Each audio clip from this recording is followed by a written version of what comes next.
4월 16일 금요일 새벽 예배 본문의 말씀은 빌립보서 1장 12절로 18절까지 말씀입니다. 빌립보서 1장 12절로 18절까지 말씀을 통해서 금요일에 주시는 하나님의 은혜를 함께 나누도록 하겠습니다. 자, 오늘 단락에서는 바울이 이제 투옥된 것, 바울이 감옥에 이렇게 매여 있는 것, 이것과 복음 전파의 상관성을 이야기를 합니다. 바울이 투옥이 돼 있지만 그것을 통해서 오히려 복음의 전함이, 복음 전파가 쇠퇴하거나 후퇴한 게 아니라 그럼에도 불구하고 복음이 전파가 진보를 이루고 더 확장되는 것, 이거를 바울이 얘기를 합니다. 그리고 그 로마에서 이 복음 바울이 투옥되어 있을 때, 바울이 투옥이 되어 있으니까 바울의 이때다 싶어가지고 바울의 영향력이 커지는 것을 시기하는 사람들이 있었단 말이에요. 크리스찬들 중에서. 그래서 이때다 싶어서 바울이 하던 일을 자기들이 하는 거야. 바울을 투기하고 바울을 기회를 삼아서 바울이 감옥에 갇혔으니까 그 역할을 내가 해야 되겠다. 왜? 내가 서포트를 받을 수 있도록. 내가 관심을 받고. 이렇게 하는 사람들이 있었어요. 또한 반대로 그런 사람들만 있었던 것이 아니라 선한 바울을 대신해서, 바울이 지금 저런 상황이니까 착한 뜻으로 그리스도를 전파하는 사람들이 있었어요. 그래서 로마에서 복음을 전하는 자들의 상반된 동기와 두 양태를 바울이 지금 설명을 합니다. 자, 본문을 통해서 다시 한번 그게 어떤 상황인지를 본문을 통해서 다시 한번 살펴보도록 하겠습니다. 12절입니다. 형제들아, 내가 당한 일이 도리어 복음 전파의 진전이 되는 줄을 너희가 알기를 원한다. 그러니까 빌립보 교회 성도들이 바울이 감옥에 갇혀 있으니까 이제 선교 사역도 이제 좀 끊어지고 이게 힘들겠다. 그게 아니었다는 거죠.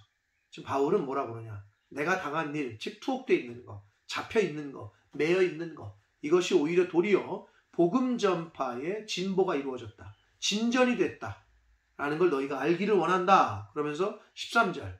이러므로 나의 매임이, 자기가 투옥되어 있는 거, 잡혀 있는 거, 감옥에 있는 거, 그리스도 안에서 모든 시위대 안과 그 밖의 모든 사람에게 나타났다. 이렇게 기록되어 있어요. 자, 바울이 이제 매여 있잖아요. 갇혀 있잖아요. 그런데 바울을 지키는 사람들이 있을 거 아니에요. 그럼 지키는 사람들과 바울이 오랫동안 같이 있고 대화할 수 있는 시간이 있었죠. 그래서 바울은 감옥에 갇혀 있음에도 불구하고 그 지키는 사람들, 로마 근위병들을 복음을 전한 거예요. 복음을 전할 기회로. 또 그 사람들이 하루 종일 한 사람만 있는 게 아니잖아요. 또 다른 사람이 교대를 하잖아요. 그러면 또 얘기를 해. 또. 그러니까 복음 전파의 기회로 삼았다라는 거예요. 바울이. 참 대단하죠. 자신이 지금 감옥에 갇혀 있는 상황인데도 그때를 복음을 전하는 기회로 삼았다라고 이야기합니다. 그리고 그 밖에 모든 사람들, 그러니까 그 간수들뿐만 아니라 그 감옥을 지키는 사람들뿐만 아니라 이 빌립보서 이제 마지막 절에 보면은 그 4장 마지막 22절에 보면은 그 궁 안에 있었던 고위 관료들에게까지도, 가이사 집에 몇 사람, 그 말은 그 로마의 황제의 그 고위 관료들에게까지도 복음을 전하는 것으로 우리가 추측이 됩니다. 그러니까 바울은 감옥에 있으면서 오히려 복음을 더 전하고 더 확장시켰다는 거죠. 그거를 지금 빌립보 교인들에게 이야기를 합니다. 14절을 봅니다. 형제 중 다수가 나의 매임으로 말미암아 주 안에서 신뢰함으로 겁없이 하나님의 말씀을 더욱 담대히 전하게 됐다. 바울이 그렇게 감옥에서 복음 전하는 그런 모습들을 보면서 이 주변에 있는 사람들이 더 자극을 받고 더 감동이 된 거예요. 우리도 저렇게, 우리는 지금 감옥에 가 있지 않지만, 밖에 있지만, 자유하지만 우리도 그러면 복음을 전해야 되겠다. 바울은 지금 감옥에 갇혔으면서도 저렇게 열심을 내는데 우리도 그래야 되겠다 해가지고 복음을 더 열심히 전했다는 거예요. 그런데 두 종류의 사람들이 있었던 거예요. 15절을 보면 어떤 이들은 투기와 분쟁으로. 이게 무슨 말이냐? 바울이 막 복음 전하는 일에 굉장히 선두주자였고, 그러니까 이제 관심을 받았단 말이에요, 많은 사람들에게. 그러니까 그걸 시기하는 사람들이 있었어요. 그러다가 바울이 갇히니까 이거 봐라, 요때다, 내가 해야 되겠다, 저 자리를. 그래서 막 복음을 전했다는 거예요. 복음을 전하는 건 전하는 건데 그 동기가 그런 동기였다는 거죠. 투기와 분쟁함으로, 시기함으로. 그러나 어떤 이들은 착한 뜻으로 그리스도를 전파하는 사람들도 있었어요. 16절에 보면 여기서 이들은 착한 뜻으로 복음을 전하는 사람들은 내가 복음을 변증하기 위하여 세우심을 받은 줄 알고 사랑으로 복음을 전했다는 거예요. 응? 사랑으로. 그러나 17절, 여기서 말하는 그들은 투기와 분쟁, 바울을 시기하고 질투하는 사람들은 나의 매임에 괴로움을 더할 줄로 생각하여 순수하지 못한 마음으로, 그러한 동기로 다투는 마음으로 그리스도를 전파했다는 거예요. 바울이 감옥에 갇혀 있으니까 이때다 싶었던 거죠. 근데 18절, 바울의 생각을 들어보세요. 그러면 무엇이냐? 거칠애로 하나, 즉 투기와 나를 시기함으로 복음을 전하나, 이 말이고, 참으로 하나, 복음을 전하는 일에 진심으로, 착한 뜻으로 전하는 걸 말해요. 그렇게 하나, 무슨 이유, 무슨 동기, 무슨 방도로 하든지 어떻게든 전파되는 것은 그리스도니 이로써 나는 기뻐하고 또한 기뻐하리라 라고 말씀합니다.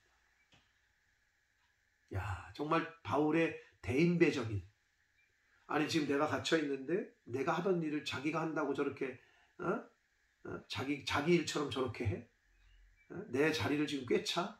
이런 게 아니고 그 뜻으로 복음을 전하건, 선한 뜻으로 복음을 전하건, 전파되어지는 것은 예수 그리스도니 나는 기쁘다 라고 말씀합니다. 사랑하는 성도 여러분, 물론 복음을 전하는 동기와 과정도 하나님 보시기에 부끄럽지 않아야 됩니다. 그러나 바울의 이 포인트는 뭐냐? 어떻게 되든 전해지는 것은 예수님이니까 자기는 괜찮다. 이런 바울의 큰 마음, 넉넉한 마음, 큰 믿음을 볼 수 있습니다. 간혹 복음을 전한다, 전도한답시고 선교한답시고 같은 교회들끼리, 같은 교회인데, 똑같은 교회인데 그 서로 싸우고 뭐 예를 들면 그 집에 한국은 이렇게 교패를 붙이잖아요. 그러면 붙였으면은 그걸 그냥 됐다고 조감되지, 그걸 뜯어내고 자기네 교패를 붙이는 사람들도 있대. 이건 아니잖아요. 동기도 우리가 좋아야 됩니다. 복음을 전하는 게 다른 사람들이 볼 때 교회끼리 서로 싸우네, 이런 모습을 보이면 안 되잖아요. 협력할 땐 협력해요. 서로 복음을 전할 때 선한 동기로 하는 게 중요한데, 이 부분에서 바울의 넉넉한 믿음과 마음을 또 우리는 배워야 돼요. 복음이 전파되어지면, 그게 예수님이 전해지는 거면 혹시 내가 좀 서운한 마음이 있더라도 그걸 품을 수 있는 그러한 큰 믿음을 소유하는 저와 여러분이 되시기를 바랍니다. 바울의 오늘 단락에서, 오늘 말씀에서 우리가 본받을 수 있는 건, 여러분 감옥에 안 갇혀 보셨죠? 안 가보셨죠? 대부분 감옥에 가 있으면 힘들어요. 마음이 낙심되고 좌절되고 어떻게 너무 힘들어요. 그런 극한 상황에서도 바울은 복음을 전할 기회를 찾고 복음을 전했다. 저와 여러분, 상황과 환경이 어떻든지 간에 할 수만 있으면 복음을 전할 수 있는, 듣든지 안 듣든지, 때가 어느 때든지, 환경이 어떤 상황이든지 복음을 전하려고 힘쓰고 애쓰는 바울의 이 자세를 본받아 저와 여러분도 주님의 제자답게, 복음의 증인답게 이렇게 복음을 전하며 살아가시는, 그리고 바울처럼 이렇게 큰 넉넉하고 큰 믿음을 소유하시는 저와 여러분이 되시기를 예수 그리스도 이름으로 축복합니다. 기도하겠습니다. 살아계신 하나님 아버지, 감사합니다. 오늘도 새날 주시고 생명 주시고 하나님 말씀을 전하고 듣게 해주셔서 감사합니다. 아버지 하나님, 바울이 감옥에 갇혀 있는 힘든 상황 속에서도 그 환경과 상황에 굴하지 않고 영혼을 구원하고 복음을 전하는 일에 힘썼던 바울의 그 자세를 저희들도 본받게 해 주옵소서. 아버지 하나님, 또한 어떤 모양으로든 예수 그리스도가 전파되니 나는 기쁘다 라고 말하는 바울의 큰 믿음과 넉넉한 그 마음을 저희들도 본받게 하셔서 누가 우리를 시기하고 질투하더라도 그것을 품어주고 그것을 받아줄 수 있는 그러한 넉넉한 마음, 큰 믿음을 소유하는 저희들 되도록 주님 은혜 내려 주옵소서. 예수 그리스도 이름으로 축복하며 기도 올리옵나이다.